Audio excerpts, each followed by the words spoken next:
ठीक है। पहला मेथड है इंटीग्रेशन बाय सब्स्टिट्यूशन।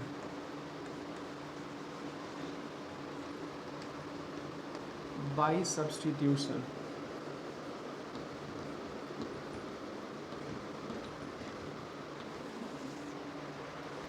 ऐसा फॉर्म रहे integration of f x into f dash x D x.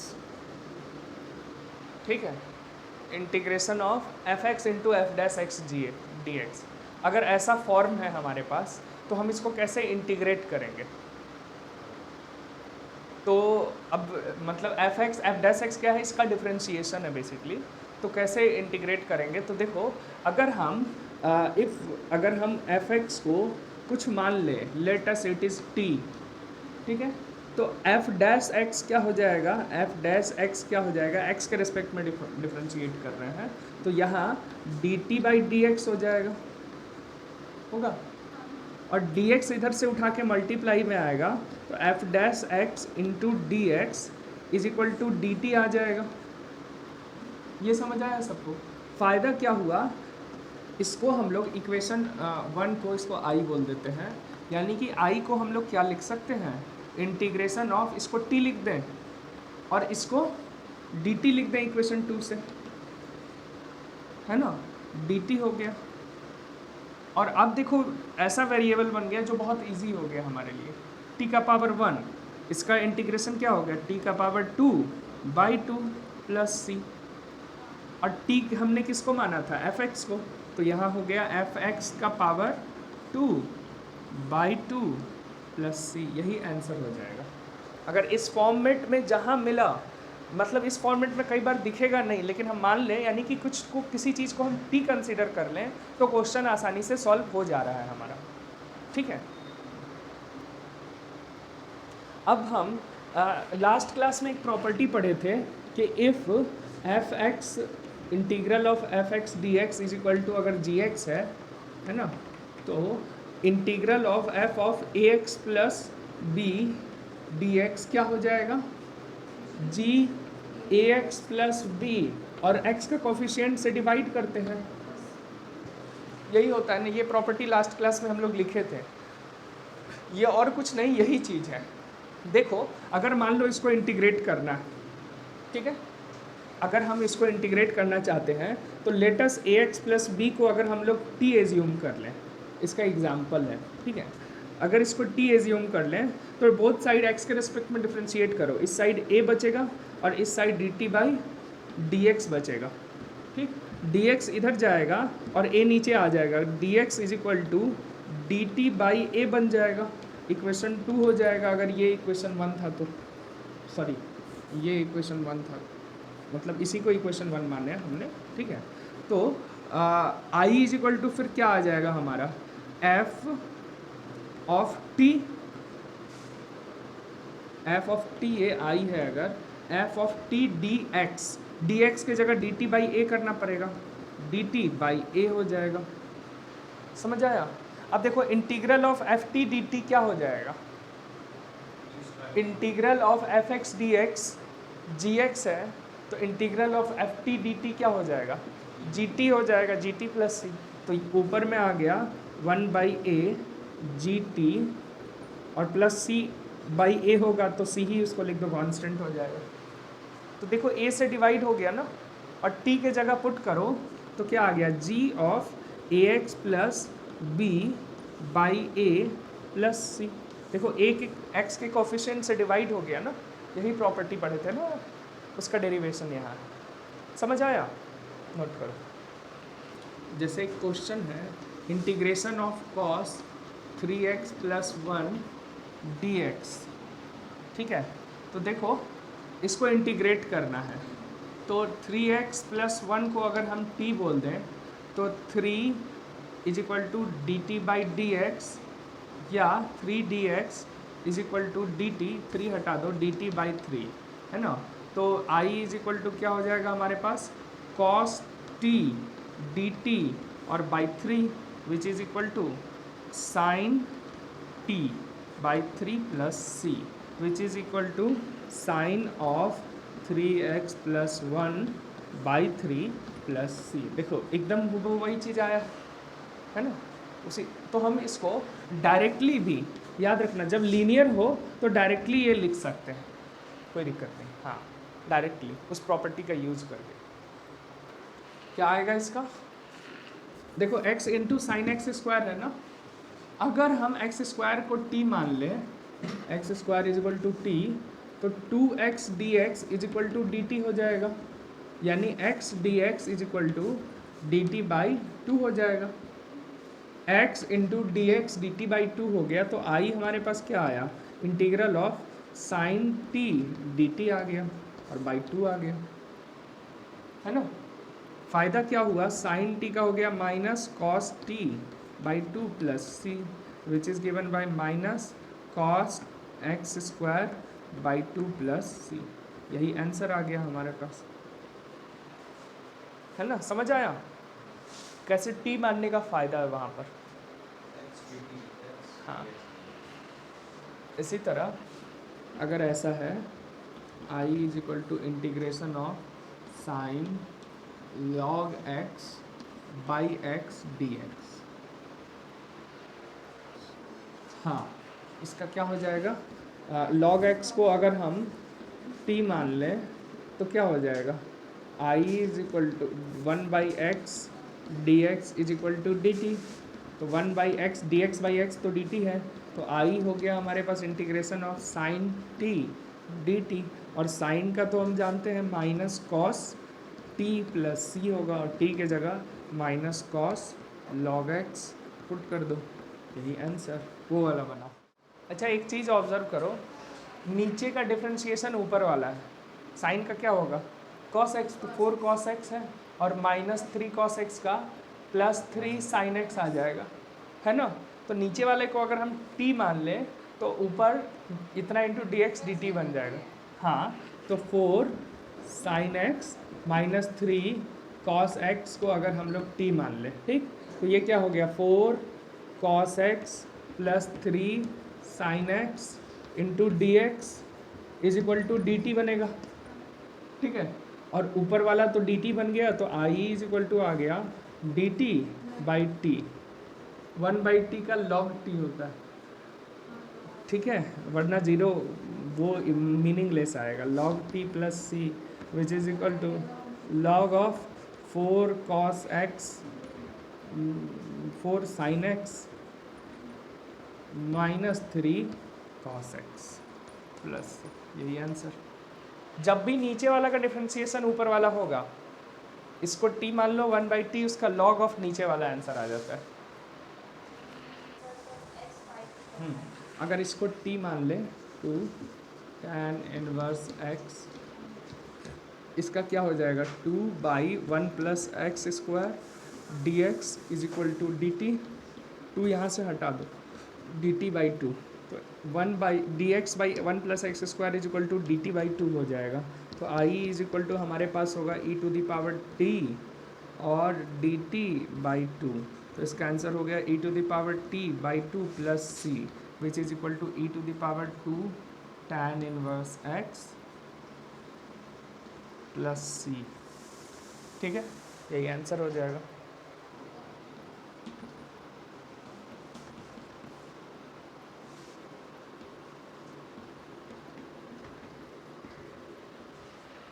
देखो ये जब भी इस तरह का क्वेश्चन है ना, एक रूट में दिया हुआ है, ये रूट से बाहर होता है, सिर्फ इस पे रूट होता है, इस पे नहीं होता, तो दोनों को मल्टीप्लाई कर देते हैं, ईजी हो जाता है ना। तो रूट के अंदर वाला जो टर्म है ना, यानी x माइनस 5, इसको मान लो t, तो d x is equal to हो जाएगा सीधे डी टी, है ना।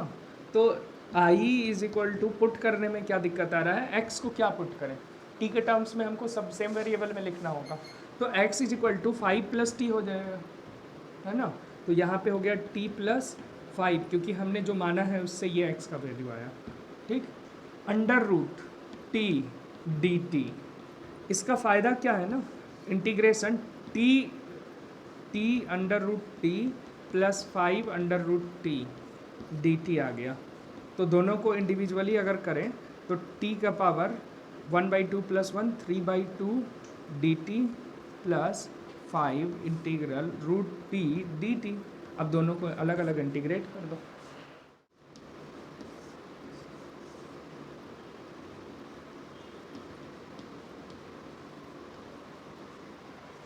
फोर एक्स प्लस सेवन को मान लिया है t, ठीक है, और यहाँ से आ गया है 4 dx is equal to D t, यानी dx is equal to D T by four, ठीक। और x का वैल्यू भी पुट करना होगा ना, तो यहाँ से x इज इक्वल टू क्या आएगा, t minus seven by four, यही आएगा। पुट कर दो i is equal to integration 8 t minus seven by four plus 13 by under root T D T by four, है ना, ये होगा, ठीक है। अब 4 टू जा 8, ये तो कट ही गया, तो is equal to integral of t two t minus 14 plus 13, ये बचेगा, और by under root T D T by four, और ये 1/4 बाहर कर लेते हैं, इंटीग्रल 2t प्लस माइनस 1 बचेगा, 2t minus 1 by under root T D T, और इसको फर्दर अगर सॉल्व करें तो 1/4 integral 2t by root t minus 1 by root T D T आ जाएगा, है ना।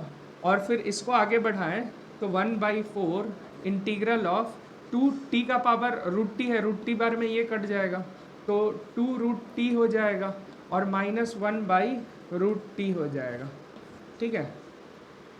रूट टी का क्या हो जाएगा, इसको उधर लिखते हैं, हाँ इसको रब करना है,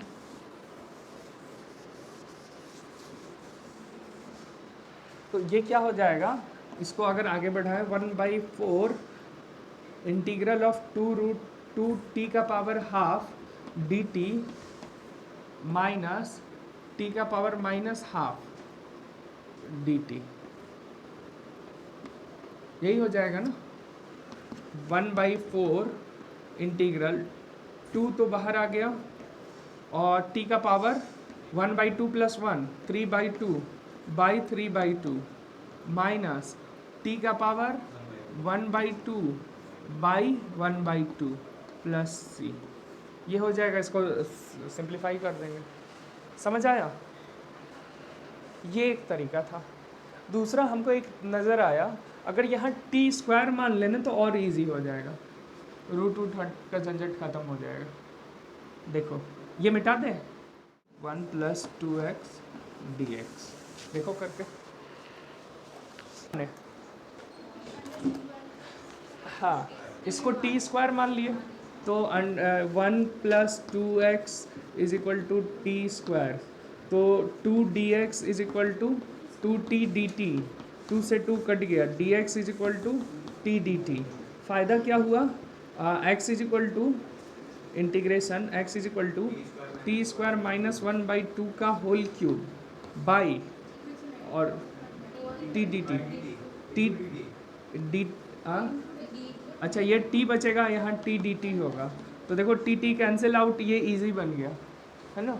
देखो ये ax प्लस बी का होल क्यूब जैसा कुछ बन गया ना, ज़्यादा आसान है, डायरेक्टली ये बन जाएगा। तो यहाँ से क्या आ जाएगा, 1/2 क्यू, 1/8 को बाहर कर लो, इंटीग्रल टी स्क्वायर माइनस 1 और टी स्क्वायर माइनस 1 है का क्यूब डी टी, ए एक्स प्लस बी नहीं है, ए प्लस बी का होल क्यूब पे ब्रेक कर दो, है ना, उसके बाद इंटीग्रेट कर दो, इजी, ठीक। तो ये हुआ हमारा, अगले पे चलते हैं, चलो इसका बनाओ।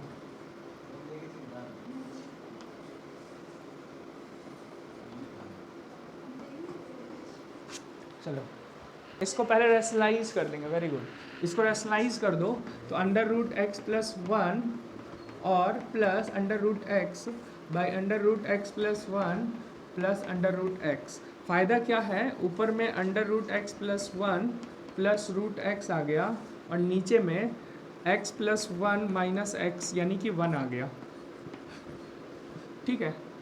दो टर्म को अब इंटीग्रेट करना है, x plus 1 d x plus under root x D x, ठीक है, हो जाएगा ए एक्स प्लस बी, है ना, पहला जो आज पहली प्रॉपर्टीज यहाँ से शुरू किए थे, या इसको सीधे t मान लेना तो बन ही जाएगा, समझ आया। 7x dx, इसको बनाओ 2 cos a cos b 1/2 two cos a cos b, है ना।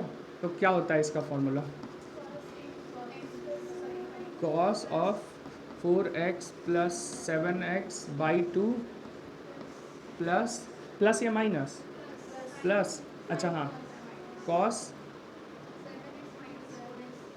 7x माइनस 4x/2, ठीक है, dx। फ़ायदा क्या हुआ इसका, 1/2 integral cos 11x/2 plus cos 3x/2 dx, यही हुआ ना। अब कॉस का क्या होगा, ax प्लस बी, कॉस का sin 11/2x by 11/2 plus sin 3/2x by 3/2 plus, यही आंसर आ जाएगा, ठीक है ना। ऐसा फॉर्म अगर हो integral of f of x plus 1/x into 1 minus 1/x² dx, क्या करना होगा, देखो इसका डिफ्रेंशिएशन ये है ना, इसको t मान लेंगे, ये पूरा dt बन जाएगा, है ना। Put x plus 1/x is equal to t, है ना, then this imply 1 minus 1/x² dx become dt, इस तरह के क्वेश्चन में। और अगर यहाँ माइनस है तो यहाँ प्लस हो जाएगा, है ना, तो यहाँ माइनस है तो यहाँ प्लस हो जाता है, ठीक है, समझ आया। ये एक इम्पॉर्टेंट पॉइंट है, क्योंकि इस तरह का अगर आ रहा है तो इसको फर्दर सिंप्लीफाई करने की ज़रूरत नहीं है, सीधा ही बन जाएगा, ठीक। हाँ, इसको देखो, अगर ऊपर नीचे x² से डिवाइड कर दो, क्योंकि इस फॉर्म में तो डायरेक्टली नहीं दिया हुआ रहेगा, आपको इस फॉर्म में लाना होगा। ऊपर नीचे अगर x² से डिवाइड करें तो यहाँ 1 प्लस 1/x² और नीचे क्या हो जाएगा, x² प्लस 1/x² dx, ऐसा रहेगा, है ना। अब देखो यहाँ तो ऐसा कुछ दे नहीं रहा है, लेकिन यहाँ पर हम इसको 1 प्लस 1/x² अगर है तो यहाँ x माइनस 1/x, अगर 1 प्लस 1/x² है तो x माइनस 1/x आना चाहिए, है ना, मानने के लिए। तो नीचे में x² plus 1/x² minus 2 plus 2 कर सकते हैं, है ना। फ़ायदा क्या हुआ, इंटीग्रेशन 1 प्लस 1/x², इसको x माइनस 1/x का होल स्क्वायर लिख दिया प्लस 2 लिख दिया, ठीक। अब देखो इसको t मान लेंगे, dx है ना, तो इसको t मानेंगे, ऊपर dt बन जाएगा, है ना। यहाँ जो किए हैं तो क्या आ जाएगा, इंटीग्रेशन ऑफ ऊपर तो dt आ गया, यहाँ dx है, ठीक है, बाई यहाँ t² प्लस 2 आ गया, ठीक। और ये किसका, इसका सीधे हो गया tan इनवर्स t/√2 और 1/√2 से भी बाहर डिवाइड होगा प्लस c, t का वैल्यू पुट कर दो, समझ आया, है ना।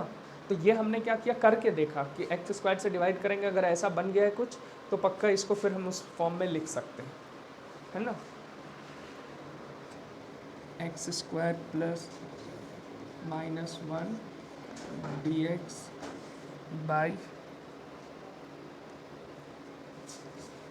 x to the power 4 plus 3x² plus 1 into tan inverse x plus 1/x,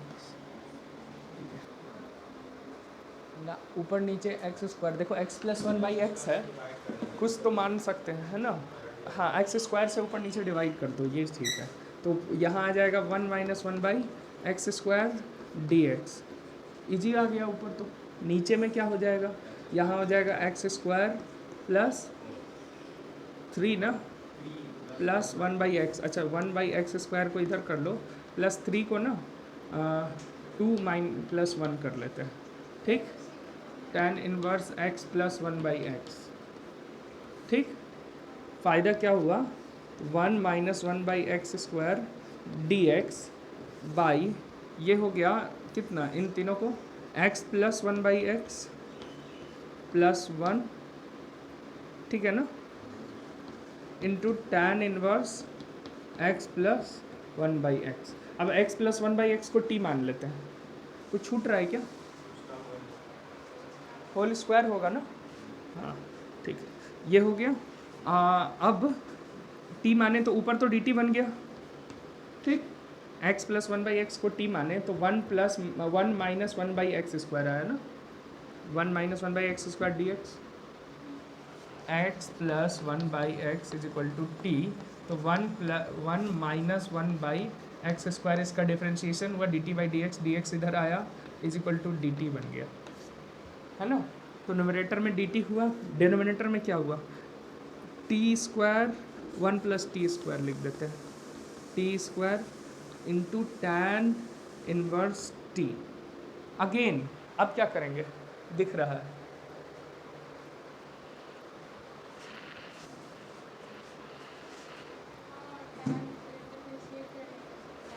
means इसको कुछ और मान लेंगे ना, टैन इनवर्स टी को, सही, टैन इनवर्स टी को हमने z मान लिया, ठीक है।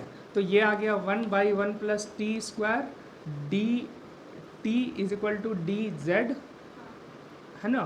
तो integral i is equal to क्या आया हमारे पास, integral dt/1 plus t square, तो डी जेड बन गया, बाई जेड बन गया। तो ये हो गया log z plus C. Z क्या है, लॉग, जेड किसको माना है, टैन इनवर्स टी को, tan inverse T plus C. T किसको माना है, log tan inverse x plus 1/x plus C. हो सकता है एक ही क्वेश्चन में आपको एक से ज़्यादा बार मानना पड़ेगा, मतलब हर बार एक नए सिरे से सोचना शुरू हो।